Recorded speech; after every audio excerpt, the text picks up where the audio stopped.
Sveiki visi! Dabar mes pakalbėsime apie Europos Sąjungą.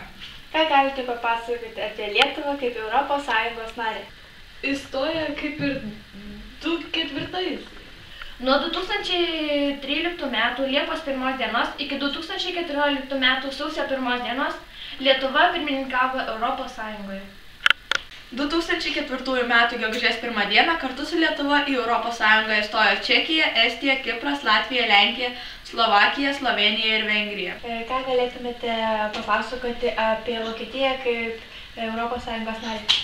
Vokietija įstojo Taip, klausau jūsų. į Europos Sąjungą.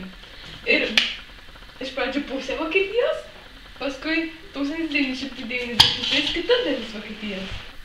Vokietija iš visų Europos Sąjungos šalių turi daugiausiai gyventojų. 1990 metais po Vokietijos suvienijimo į Europos Sąjungą jungiama buvusi Rytų Vokietija, tiksliau Vokietijos Demokratinė Respublika.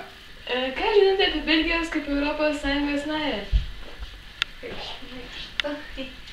Aš žinau, tai aš nutenu. Belgija yra viena iš Europos Sąjungos steigėjų, kurioje yra Europos Sąjungos būstinė.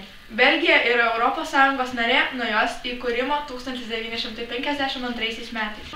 Ačiū, kad žiūrėjot, mieli žiūrovai.